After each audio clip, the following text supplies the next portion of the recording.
Get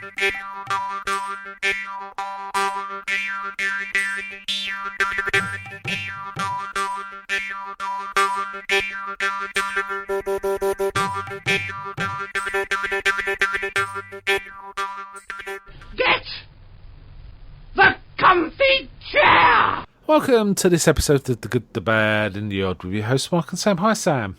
Hi. So we're doing a comfy chair. We did a comfy chair in December, didn't we? So we usually space this out a bit more, but it's been Christmas and lots happened. So we thought we'd do a comfy chair, and also we're kind of trying to watch quite a lot of a certain TV show to do in a couple of weeks. So that kind of takes.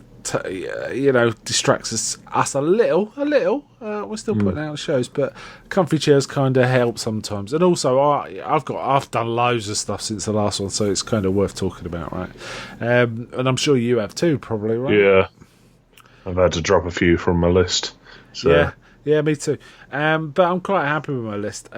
Okay, let's get going. Right, so the usual format for this is we do one bad or odd thing, and then 4 good ones each, right? And I'll kick the ball off. Now this one, my first one, is not a bad at all. It's a pretty good one, but it's an odd one. It's a kind of odd sort of covers several type of media all in one go kind of thing. It's a special production from Audible, the Amazon audio book platform. It's a special from them, and I've listened to a few specials from them. They're quite impressive, actually. But this particular one is their version of War of the Worlds, and it incorporates Jeff Wayne's musical. Okay. The music CD, but it's not just that. It's the book, not full, abridged somewhat, but way fuller than the version you get on the Jeff Wayne's version, right? So it kind of is a mash of an audio book of War of the Worlds and Jeff Wayne's War of the Worlds. I kind of liked it. Michael Sheen is the main character in it, the one who was Richard Burton on the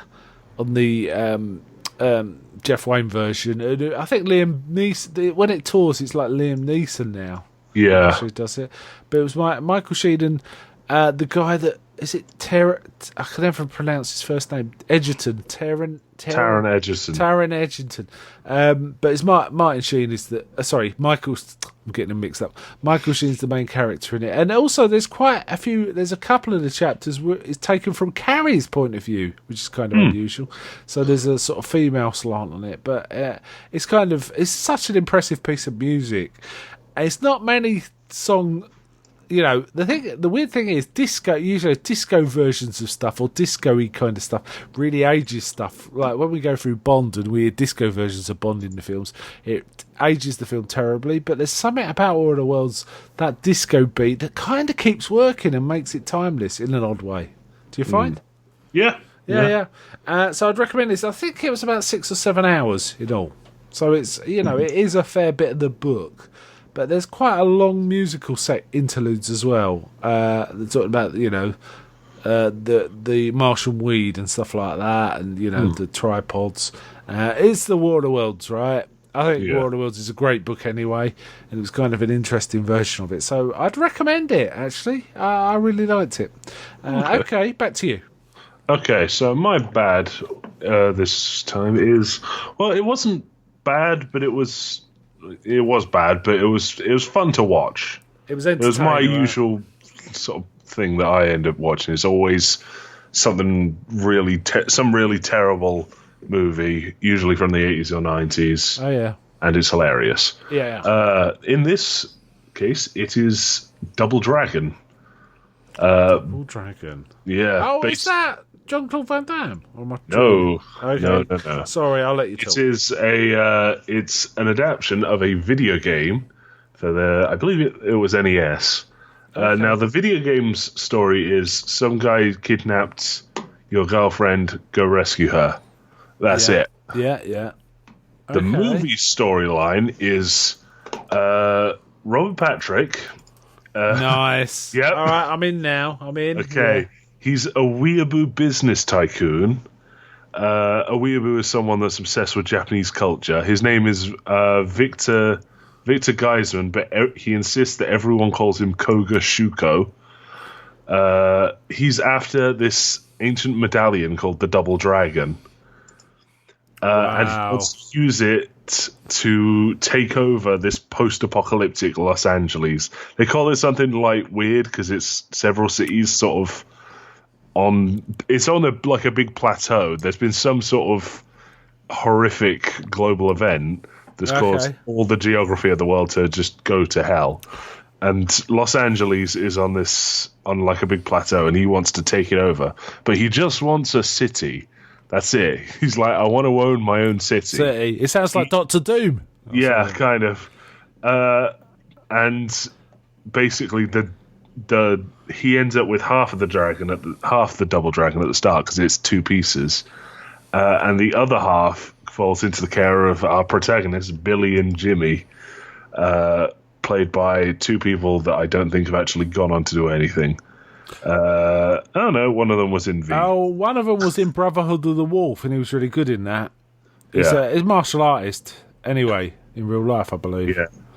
Yeah. So Billy and Jimmy have to work with a gang in the city to try and get the other half of the Double Dragon. And this is after there's a whole subplot of Robert Patrick is like making super soldiers with his half, which basically just turns them into like balloon men. It's weird. They're like, this is the ultimate fighting machine, and he comes out and his neck is like about 3 foot across. It's described on the Wikipedia page as hulking, but it's not. It's like someone's took one of those like sumo outfits, Tudor ruffs. Okay. And like just made think like a travel pillow for when you're on like a plane. So someone wearing a travel pillow. Someone wearing a massive one of them with like Popeye forearms and legs, and that's the super soldier. Yeah, it's a strange film, but it is very funny to watch because it has these like really serious subplots of like parental loss, abandonment, all this, that, and the other. And like a police chief that's like kind of having to give his city to the gangs to stop them completely taking over. Weird. Well, I noticed it stars. So strange. I'm just looking at the wiki page. Alyssa Milano's in it as well. It's the head of the gang that they have to work with. The Power Corps, or whatever it is. She's the daughter in Commando, isn't she? That's her. Oh yeah. Okay. I thought I kind of knew every film that had been made from a video game. But man, never heard of this one. I never even heard of the game. So yeah, it's just like a street brawler, pretty much. You know, I'd watch it. From what you said, I'd watch it. It's pretty funny just how dumb it is. We watched it while drinking upon the agreement, like, however dumb it gets, we like escalate our drinks. We started with like Smirnoff Ices, and within about 10 minutes, we were onto vodka. Wow, bad. There was like 5 steps between that. So it says just how dumb. It says here on the wiki page, 2009 Time listed this film in their list of top 10 worst video game movies. I can believe that. Yeah. It was on a budget. Thing is, it looked really good. All the sets were like amazing, and it had these big backdrops that I'm not sure if they were models or like matte paintings. I'm trying to find its budget. It was 7.8 million. Oh, it didn't make that. No, it did not make that. Its box office was 2.3, according to Wikipedia. Ooh. So, yeah, this was a bit of a bite for Gramercy. But the thing is, this was written by Neil Shusterman and Paul Dini. Neil Shusterman, you'll know as the person who did Breaking Bad and Better Call Saul. And Paul Dini as probably one of the more famous Batman writers. Wow. He made Harley Quinn. Well, everyone's got to start somewhere, right? So, you know, there is that. Okay, yeah, but it was entertaining. Yeah, it was funny as hell. Wow, Double Dragon. Not because it was trying to be. We're gonna have to watch The Last Dragon soon. I could just see it. Is that the Sean Connery one? No. This is a goofy. Oh, that's Dragonheart. It was a goofy kind of kung fu movie. I believe the backers was Motown Music. Is this the one with Chuck Norris in? No, but it's got Shonuff, the Shogun of Harlem, as the bad guy. I think I may have seen some bits of this. It's fun. It's fun. But it's got all these Motown tracks in the middle of it. Anyway, yeah. Okay, cool. Let's start our good list. Right. Okay. My first one is I don't think I talked about this recently, but I may have talked to you directly about it off the podcast. I'm not sure. I've been watching the Fast and Furious franchise. I skipped 1 to 4. I will go back and watch them, but I know they're a bit more dour and sort of not as much fun as the 5 onwards. So I watched 5, 6, 7, 8, and I really enjoyed them. But I'm going to talk about 5 specifically here. I recommend them all. They are goofy as hell. But there's something about... The fact is, 5 is the one Rock appears in, right? First. And then he's in it, right? And that kind of happens with the Fast and Furious. When someone's in it, they kind of just keep coming back again. And 6, 7, 8 are still pretty solid, you know. There's got those ones have got like Jason Statham and what's his name, Luke Evans, and they're kind of fun. But The Rock turning up in this one is kind of really, really, really ramps it up as a lot more fun than the original, you know, the first 4. And it's ridiculous. It's utterly ridiculous. It's completely nonsense. It's fantasy, really. I mean, the climax of the film is 2 cars dragging around a massive safe that there's no way on earth they will be able to move. And they're using it like a giant conkers to take out cars that are following them. They're kind of swerving, and the safe's taking out buildings and taking out cars, and they're doing ridiculous things. But man, it's fun, and it's exciting, and it's silly. And I really, really like the Fast and Furious from 5 onwards. So 5, of all of them, 5's still my favourite, but I really... They're much of a muchness, but they're goofy as hell. And it's real funny to see Gal Gadot before she was Wonder Woman in them. And you can kind of see her star quality coming through, you know. She can act and stuff, which a few of them in Fast and Furious can't, frankly. Yeah. And it is funny, the goofier the series gets, the more serious and earnest Vin Diesel gets. Yeah. So he seems more and more out of... I mean, The Rock's on it, right? The Rock's on it. And everyone else is on it. But Vin Diesel's still, you know, this is about family. And, and they're like, yeah, they've got like cars jumping between buildings and all sorts of nutty stuff. They had to basically steal this safe from... basically the entire police force and all the criminals in one town. That's how they do it. They're going, we got to take it out of the police station, and they got to figure out how to get this safe out. And so basically, it's a heist film, and heist films can be quite a lot of fun, can't they? I always find, but I recommend this one. Very enjoyable. I got to say, I might be adding this to my films I want to watch at Christmas kind of list. Not that it's Christmassy or anything like that. It just feels like a dumb, fun film. Yeah, very much I can understand that. Yeah. Okay, back to you. Okay, so my first thing is Bayonetta 2.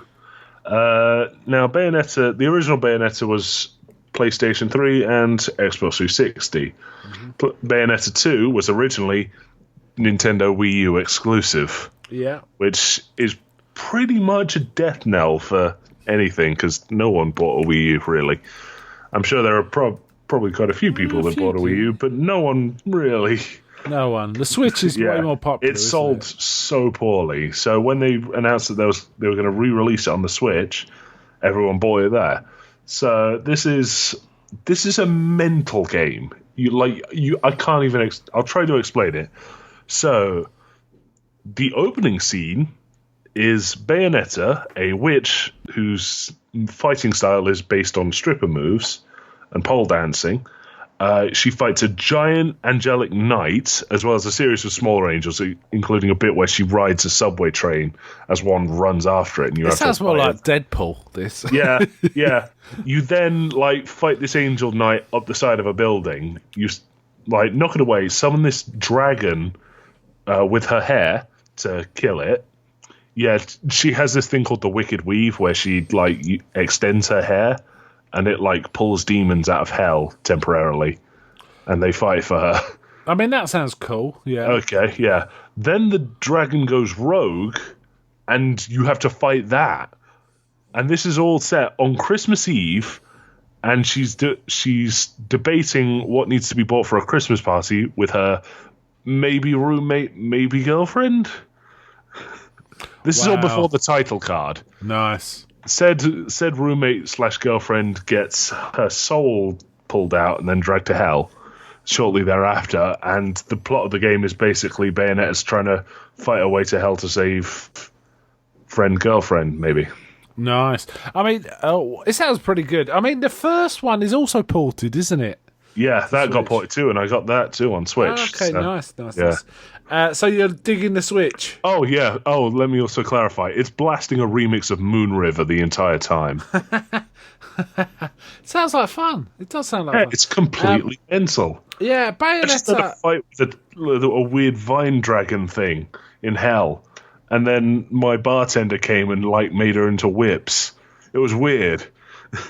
Yeah, I've played Bayonetta, the first one, quite a bit. I always get it mixed up with Devil May Cry. I think a lot of the moves are similar. A lot of the guys that worked on it moved over to okay, that's why. Games and did it there. So. I did notice there's a new Devil May Cry coming soon. Which that looks pretty fun. Cool. It does look fun. So you'd recommend Bayonetta 2? Yeah, get both of them, because Bayonetta 2 on its own is 40 quid, and it gives you a discount on Bayonetta 1. Yeah. So it's 10 quid, so the whole package comes to 50 quid. And likewise, Bayonetta 1 is 25, and it comes with a deal that reduces Bayonetta 2 down to 25. So it's 50 quid for the both. Yeah, it's 50 quid total, no matter what, really. Okay. Yeah, it is weird to play the original, because it's so sexualized, but Bayonetta herself is so abhuman. The thing is, it's such you can't really call it sexualized.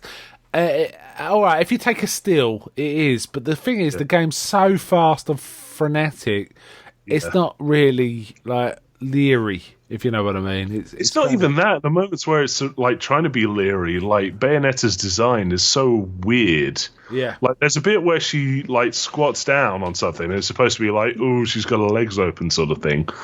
But her feet are about 5 foot apart, and her knees are above her head. Weird. So, yeah. So she looks like a weird crab lady or something. Okay, back to me. I've been working through... I'm a big Judge Dredd fan, but I really didn't get through the later epics or quite a lot of the later Dredd, and I'm trying to make up for that now, and I'm starting to work through some of the Dredd epics. And I think I talked about some last time, but I've worked through... I think at least 3 sets more, possibly 4 since our last recording. I can't remember if I even talked about any, but these ones I've definitely read since the last recording. And I don't know if you may have read some of these. I read one called Judgment Day, I can't remember, which involves a weird wizardy attack by a thing called Sabbat. It was very similar structurally to Necropolis, so I felt like they were trading, retreading. I read another one called Inferno, which is essentially rogue judges who's been sentenced to Titan and been modified, do a prison break and come back to Mega City 1 with a special virus that's also been developed on Titan that can do horrible things, and they got to fight him. It's pretty good. Yeah. It's pretty good. But the one I mostly want to talk about, I think the most memorable, is one that was kind of it's sometimes called the Wilderlands. But it's also, there's another story just before it, and they kind of merge together because of the story arc. It's a very long story arc called Mechanismo. Mechanismo's about Judge Magruder, the chief judge, wants to start using robot judges because they're so understaffed after all the shit that's gone down in Necropolis and Judgment Day and stuff like that. They're just completely depleted, the judges. And there's been a lot of talk about, democracy too. So Magruder wants to just get the numbers back, and she brings in these judges and robot judges, and Dredd's like, nah, robots shouldn't have the power of life and death. We shouldn't do this. And Magruder's saying, it's just kind of funny coming from the most robotic character in comics, really. Indeed. So. But he's saying, no, we shouldn't do this. And it's kind of... He doesn't like it. And like the chief judge is asking the opinion. It gets basically, the Council of Five have been disbanded, so it's just the chief judge in power now. And everyone thinks Magruder's a bit crazy because she did spend quite a lot of time in the Cursed Earth. Yeah. And she says... and they're trying to sort of recommend we should scale back this thing. Things not going wrong with the robot judges, right? They're not quite right. And she's sort of asking people's opinions. They're saying, well, Judge, we should take it more. She asked Dredd, she said, what's your opinion, Dredd? He goes, your judgment is failing. You should resign. That's and he says, well, I'm not going to. And he says, okay. And just goes back to doing his job. But there's a long arc where Dredd himself gets sentenced to Titan for various things involving these robot judges. Difficult to swing. But for some reason, Magruder wants to go visit one of the colonies, which on Hestia, which is I think off near Titan, right? Near Titan, and she takes Dredd with him because she knows Dredd will never break the rules. He while she's chief judge, he will not break the rules around her. She just brings Dredd. He's kind of a prisoner, but not. She says, take the handcuffs off, then walk around, it's fine. And essentially, then it turns into a kind of survive on a hostile planet kind of story, which is kind of cool because they crash, and there might be dodgy things going on or not. You're not quite sure. It's kind of cool, and it is funny that there's a female judge that's his minded called Judge Castillo, but she gets a crush on Dredd. As well, which is kind of fun. But she never acts on it. She just talks about it in the diary. It's kind of fun. Some great arcs actually. But I really did enjoy the. Judgment Day was all right in and of itself. It was just so similar to ones that had just been before, bigger ones too. And the Inferno one was just a jailbreak. Gone spectacularly right, where they were basically almost taking down Mega City 1 again. Then there was this Mechanismo one, and the robots looked really cool, and the artwork was great. Very long arc, very long. It was about 300 pages in all, I think, to get through that. So Dredd. Have you read any of those? They ring any? No, don't think I have. So you read Necropolis, right? I believe I may have. Yeah. It's the one with the witches and Judge Death's posse take over. It's the Dark Witches, yeah. The Dark Judges are in it a bit, but the witches are more important. Yeah, anyway, back to you. Okay, now my next one is a shooter game from Nintendo, actually, called Splatoon, in particular Splatoon 2. It's a shooter where... I was talking. I think it was last time I was talking about Super Smash Brothers, which is a fighting game where instead of trying to drop people's lives, you're trying to knock them off the screen. And that kills them. This one, it's a shooting game where instead of killing each other, is to cover as much surface as you can in ink. Okay. So you're equipped with like water pistols. Giant paint rollers and brushes and buckets of paint, and you're just trying to get as much area covered as possible. Cool. That's the multiplayer. The single player is weirdly surreal because it's instead of being like about humans, it's about squids. Okay. I say squids; they look humans, but they're like these things called inklings that can. It's like if humans evolved from squids. Like it's implied to take place in a like post-apocalypse that's so far along that all the sea life has like taken over the land. Really, right? It's weird. The main story is about how these things called the Octolings are coming to take over the surface. And it's also got these things about how, since the last game, all the big groups of people have just sort of drifted apart, and they don't really talk to each other, not because of any particular reason. It's just life got in the way. Okay. And there's all this stuff about it's bizarre. You fight a giant toaster oven in this game. It's strange. Okay. Yeah. It's got. It sounds like you've been giving your Switch a hammering. Yeah, pretty much. It's also got these really bizarre fourth wall breaks.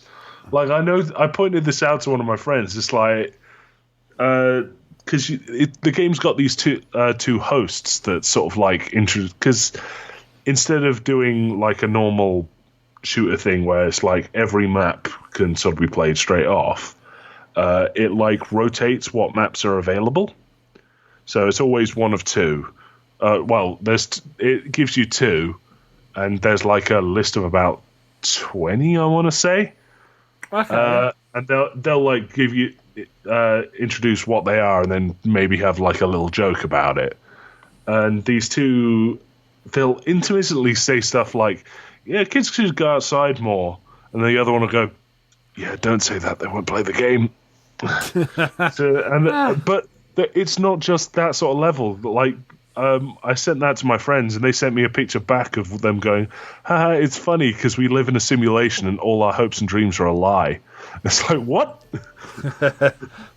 Nice. Yeah, I had a pretty funny one. And they sent me a screenshot from the first game where they were like, "Man, this area is foggy," and the other one goes, "Yeah, that's just the render fog. Yeah, fog."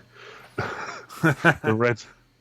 Yeah, they make jokes about like the text boxes running out of space. So it's like, okay, I've got this very important thing I need to tell you. You need to listen very carefully. And like it goes past the text box. The other one just starts freaking out because they can't tell what's going on. Yeah, nice. Yeah, so sounds good. it's a fun little game. So all right, nice. Okay, mine is another movie. This was from 2018, an action movie, British movie as well. Called Accident Man. Have you heard of this? no, I have not. Okay, bizarrely I hadn't, and it's based on a comic which I'd never heard of called Accident Man, a strip by Pat Mills, who's a 2000 AD writer. I know that for sure, and Tony Skinner, who I couldn't place. I may know his work, but I couldn't place him. But it wasn't printed in 2000 AD. It was printed in a magazine called Toxic, which I've never heard of. Again, it's like, don't remember that. But it was in the early 90s, and I was kind of busy with other stuff in the early 90s, so that was kind of, I wasn't reading comics then, so that might be a bit Accident Man. Right, okay. So, British film. Scott Adkins is the main character, produced by him as well. He's his own production team. This guy cranks out action films, and he's a pretty good martial artist, and he's not a great actor, but he's a pretty solid actor. He bizarrely looks a little like Ryan Reynolds as well. But this film is about basically hitmen. It's kind of a British version of John Wick in some ways. Okay. Right? It's got its own coherent little universe. All these hitmen always go to one club. Right? They all hang around in one club where they can talk freely because they're all hitmen. And it's and when he goes to them, and he does a lot of breaking the fourth wall, telling, narrating his own story and stuff like that. And essentially, his style is this: he's a hitman, but he specialises in making his hits look like accidents. So they are, for example, he's the hit a guy who always goes to this certain bus stop, and he's waiting for days on end, not just to shoot the guy, but he's waiting for someone to drive around the corner in a certain way too fast. And what he's going to do is shoot out their tyre with special ice bullet or something. I think I may have heard of this sort of thing before, like a knife like made of ice, and you'd let it melt. Ray Stevenson, who I am really digging. I've seen Ray Stevenson. He's Punisher in Warzone, and he's one of the I can't remember the character's name in Marvel, isn't he? In Thor, Yeah, I think he's one of the Warriors 3. One of his friends, yeah. Yeah. Ray Park's in it as well. So there's Ray Stevenson's the bloke that runs the bar, and he's like a super aggressive assassin. He's an ex-assassin, super aggressive. And there's even built into the film a little story of him taking on this kid to train him to be an assassin. So there's almost a touch of Leon, the professional, in it as well. So our guy specialises, and he's a brilliant martial artist too. So why he specialises in acting is a bit weird. But there's like characters there's a couple of like properly trained military guys, which Ray Park's one of them. One's American, one's English, and they're always arguing about which special forces is the best in the world. There's a poisoner guy who's like a weird little ratty guy. Yeah. Yeah. Oh, there's various. There's a woman they call Jane the Ripper, who specialises in, like, if she's got to do a hit on a guy, she'll kind of sleep with him and then kill him straight afterwards. Mm-hmm. And it goes on and on like that. And it's kind of fun. I really liked it. Michael Joe White's in it. He's the American to Ray Park's British SAS guy. So there's them too. And essentially things go wrong, and he kind of someone's tried to put a hit on him, it appears, and so he's kind of going through. And it's quite. I think it's quite a short film. I'm not sure now. If it isn't, it's 105 minutes. So it's not super short, but it's really punchy, and they fit in a lot of story. Like, for example, when he does a hit where he has to be super careful to make it look like a suicide, he has to let off steam. So he goes to the nearest bar with loads of racists or annoying people and picks fights. He just literally just picks fights and beats the shit out of everyone, just to unwind a bit. I really enjoyed this. I'd recommend it. So yeah, I really like this one. I'd give it 8 out of 10. It achieves exactly what it intends to. So yeah, good one. Okay. I want to try and catch some more Scott Adkins films. I'm going to look into it. He's got quite a list. This one was great. If the rest of them are as good, great. I'll probably start backwards in terms of I'll do the last one he did before this, because I think there'll be a point they'll be too cheap and cheerful to enjoy as much. But you never know, right? Yeah. You never know. I'll see one of it on his list is... Oh, no, sorry, I'm looking at the director's list. Let's see, Scott Adkins. Wow, he's been going since 2001. Mm-hmm. He's in Ip Man 4. How about that? Man, I've never heard any of these. Hard Target 2. That's got to be worth a see. Oh, God. That's got to be... Oh, it was in Grimsby. Did you see Grimsby? That was pretty fun. No, I didn't. That was a lot of fun. It was completely tasteless, but it did make me laugh a lot. Yeah. Okay, and Green Street 3, so Soccer Hooligans. Oh, he was in Zero Dark 30. So he's been in a few legit films. Expendables 2 he was in.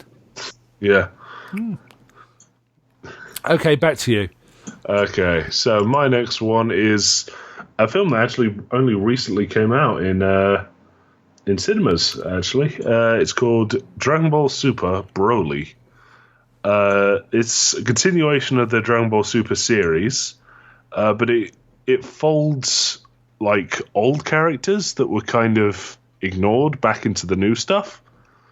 So in this case, it's the legendary Super Saiyan Broly, who in his original film was just sort of like a mindless Hulk character.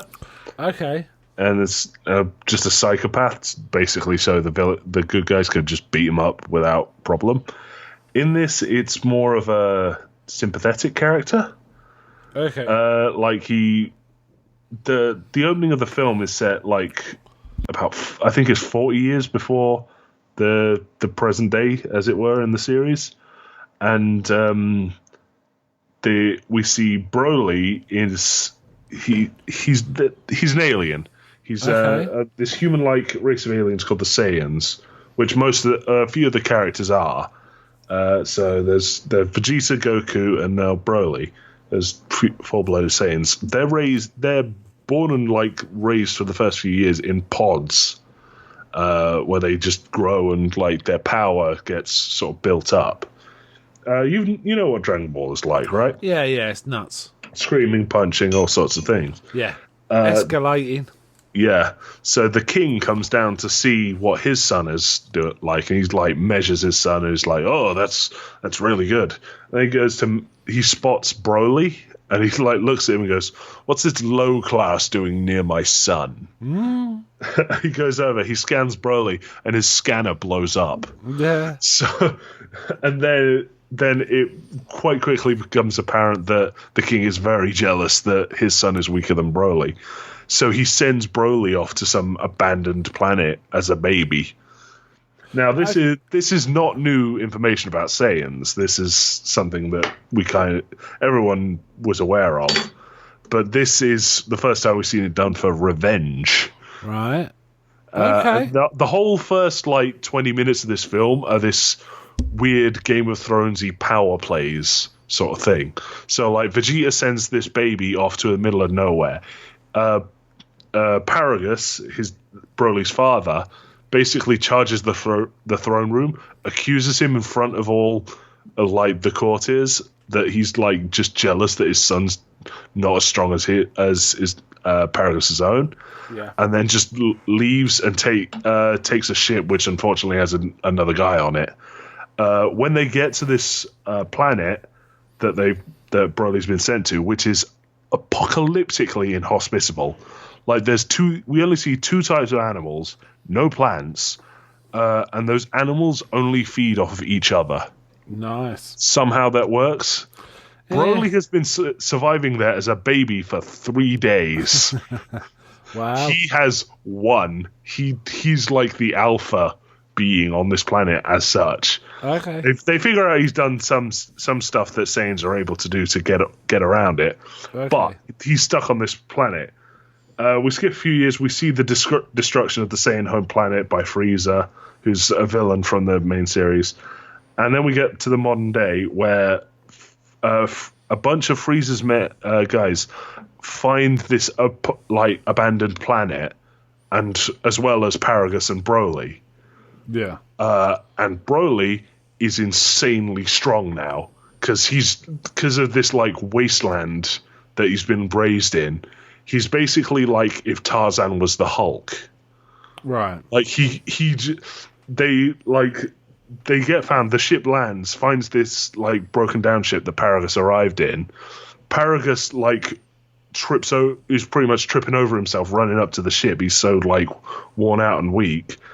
And one of the two types of animals shows up over the ruined ship. It's that big. He just goes, "Broly!" And Broly jumps from about miles away and just liquefies this thing in a punch. Yeah, I mean, I have to say, whenever someone talks about Dragon Ball Z, I kind of think of One Punch Man because of all the things I've watched that isn't One Punch Man, Dragon Ball Z feels the most like it. Kind of. Pokemon is the other. Pokemon.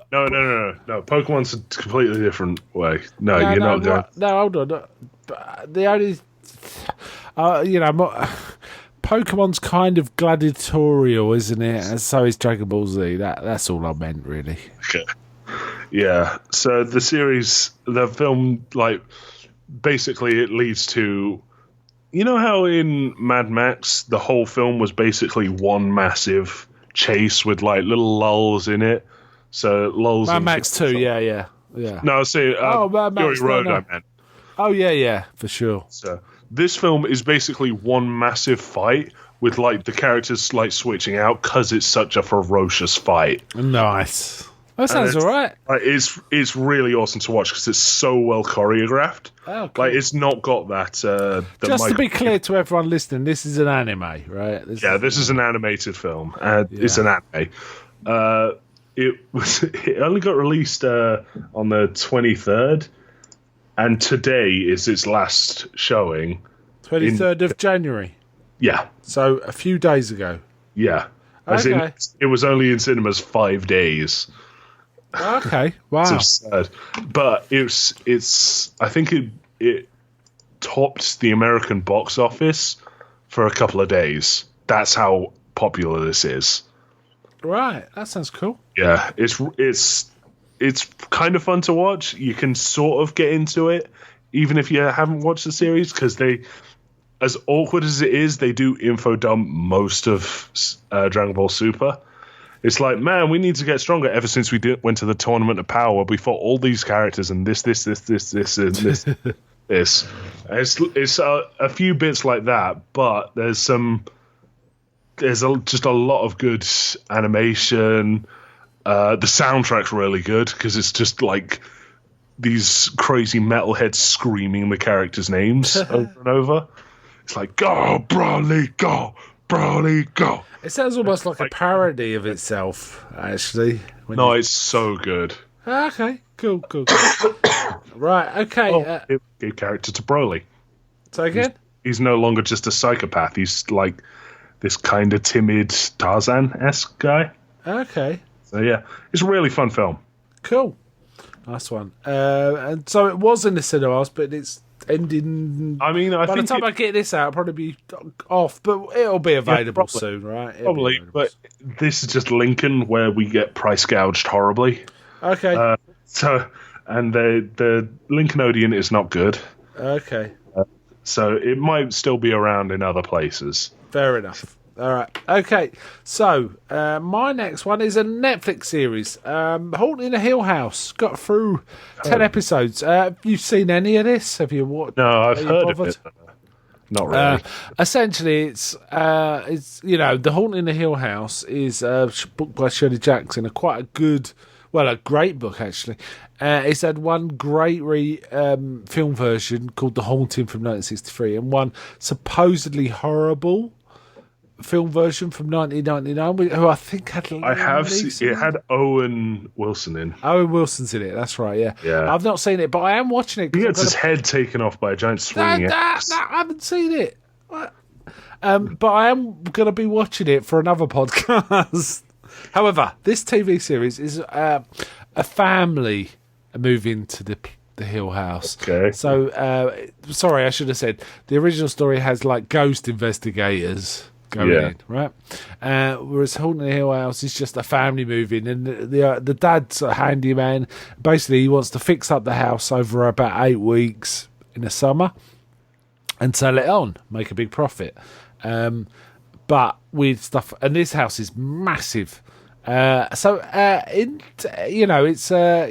meant to be related to the book, but in many respects, it's a bit more like The Shining or Poltergeist, with their family, and possibly things like the Enfield Haunting, stuff like that. And it's kind of scary and it's kind of interesting. I liked it. There was some good stuff in it. I think it's a bit Marmitey in that some people just do not like it and some think it's fantastic. I thought it was generally quite good, and I'd recommend watching it.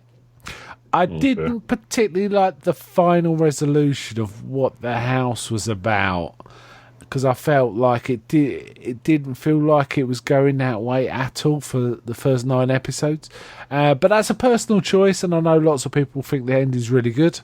So I wouldn't say, the ending was terrible. I'm not saying that at all. It's just I personally felt that it didn't meet the criteria of what I thought was set out in both the book and the first part of this series. But however, that's how it is. Really good. Carla Gugino's in it as the matriarch figure who's kind of slowly being driven mad by the house, kinda. And it's got an interesting structure in that it's set in 2 time periods, a bit like It, right? There's 2 in this. They're there as a family as kids, and then there's a parallel story of them as adults and how they're dealing with, obviously bad things have happened to them all. Yeah. And you're not quite sure what it is, and slowly it's really well written in that it flips really nicely between the two. There's some great transition shots. There's a proper jumpy scary moments, and sometimes it's a case of they're not even seeing the ghosts. Only we, as the audience, are seeing the ghosts, and it's scaring the crap out of us. But they're not aware of them and stuff like that. So it's proper ghosts. I really liked it actually. By Mike Flanagan, who made the recent Gerald's game for Netflix, also with Carla Gugino. And it's kind of interesting. Henry Thomas is in it as the father of the family. Henry Thomas, who was the kid Elliot in E.T., and also appeared in Gerald's game as well. And he's also he plays the father in when they're young. And the actor who I'm trying to think now.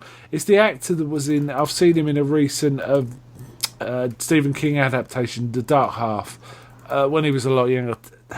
Timothy Hutton is the father when he was older. They look kind of similar. I didn't actually realise. I thought it was the actor made up to look old for the first few episodes until I noticed it in the cast lists. So, oh man, I didn't realise. But now I knew that, I feel a bit stupid because it's like, yeah, it's obviously not made up to look old. It'd be way too good. I just thought it was good makeup, honestly. So yeah, really, really good. It's 10 parts and it's on Netflix. If you got some time and you got Netflix, why wouldn't you watch this? It's one of those. Other than there's so many other TV shows. Yeah, true. That's the problem. So yeah, strong recommend for me. So what's your last one? Okay, now my last one is Legend of Zelda: Breath of the Wild. Now this is a game about from a long-running series of fantasy games that were fairly kid-friendly, but they had some mature elements. This game opens exactly the same way as Doom 2016. No, really? Yep. Link wakes up in a weird coffin, and he gets told by a voice that he needs to start doing stuff. So, wow. Yeah. So you wake up. This is your instruction into the world. You wake up. You walk down this corridor and come out onto this cliff edge, and you just see the entire map in front of you. You can see pretty much everything, and it's all open world. You can go pretty much. I heard this is a pretty good open world game. Yeah, yeah, it's amazing. After you've done the tutorial, it's so open that after you've done the tutorial section, you can just go straight to the final boss. That is pretty straight open, there. Right. Well, you're probably not going to win. That said, some people have beaten them, but you are given this sort of vague guides of people that survived some catastrophic event 100 years prior called the Calamity. Yeah. Where a being called Ganon erupted out from underneath Hyrule Castle. Hyrule is the place where Legend of Zelda takes place. Right. And the princess, Zelda, sealed it. That's as much as anyone knows. And what your job is to do is find... You're given this vague tablet-looking thing, which is supposed to be an analog for the Wii U controller, because it was released at the same time on Switch and Wii U, and they're kind of similar. Yeah. But you got this tablet, and it's got a series of pictures of the world from 100 years prior, and you need to find the locations in these pictures, and they all trigger a memory. Okay. Yeah. And to that, you slowly start to restore your memory, by way of that. So you start to see how this princess, she was incredibly put upon by her father, trying to, basically force a goddess's powers to manifest in her. He was, she had other interests. She's very much a scholar sort of character, and they found all these robots underneath the castle. So she was interested in that, but no, she has to go pray because goddess stuff. Yeah. Link, however, drew a sword from a rock, so all his power is just pretty much at hand. It's an odd dynamic because it inverts this typical Zelda thing where the princess has the powers and Link kind of has to prove himself. But hey, it's kind of interesting, and it's got this story of how Zelda came to have powers and all the backstory of various characters and such in it. But what you also find out is you need to fight these 4 giant robot animals. Can you tell this game is Japanese? Yeah. That you can see from the starting area, which is the terrifying thing. You walk out and it's like, oh man, there's that castle. Oh, man, that volcano looks pretty cool. Is that a giant lizard crawling around the outside? It's like you can see it from anywhere, pretty much. It makes me think of Horizon Zero Dawn or something. Kind of, but these are more like stylized, almost. Yeah, like they're made of stone and they've got these bright colors that sort of flow along them. Yeah. But yeah, you have to go fight them, restore your strength, find the sword that seals the darkness, which is the Master Sword, a staple of Zelda, and then become worthy of wielding that. And it's all really good. It's really fun and like gets you so engaging, right? Yeah. Yeah. I mean, I'm playing Red Dead Redemption 2 at the minute, and I'll talk about it when I actually finish it, on one of the coffee chairs, but I'm still playing it at the minute. And often it's like, if you like that, you'll like Legend of Zelda, for its open worldness. Yeah. And next time I'm around, I'll show you the game. It's so good. Yeah, it'd be cool. Like, I bought all the DLC for it, which the first batch, not so great, because it was basically just his hard mode and something you can get that makes the Master Sword not suck as much. Okay. The weapons are a common complaint about this game because they wear out like nothing else. Like They're you'll just hit pieces, something. You can some of the low end weapons you can hit something maybe 5 times and it'll break. Oh, that's not good. Yeah, it's pretty bad. Like it's even the Master Sword, it'll quote unquote run out of energy, and you just can't use it. To collect buffs and things, or you slowly, as you play, you'll be doing these things called shrines, which are like instead of having several big dungeons, which is standard Zelda stuff, you have a bunch of like pretty much one room of a dungeon. Yeah. But there's 120 of them dotted around. Bloody and hell. Every 4 of them, you can upgrade your life or your stamina. Okay. So, as you slowly like become stronger and like healthier, and you'll get stuff like with the weapons of these ancient champions that previously ran the Divine Beasts. You'll get the Master Sword, and if you play the DLC, you'll get a goddamn motorbike. A motorbike. Yeah. It's awesome. You play through this. All animals and things. Yeah, you play through this DLC and like you're finding out the stories about the champions, and like eventually this monk contacts you and is like, "Yeah, we're part of an ancient order. We think you need a divine beast too." Yeah. And runs you through like a gauntlet of things. And eventually you have to fight him on a giant platform, and he's like a complete monster, and it's an awesome fight. And then he's like, okay, you've proven yourself. Here's a motorbike. You can summon it anywhere. It's faster than the horses. It's like, so but weird. you need to fuel it. It's so much fun. What's it look? Is it fairly stylized? Is it?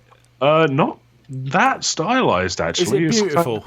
Yes. Right. Yes. Does it look like, I don't know, Kingdoms of Amalur or Borderlands? Far better. Really? Right. Yeah. Real world or stylized? No, it's still stylized. I'd actually kind of recommend you like look up like the opening cutscene or something. Oh, okay. It's just so good.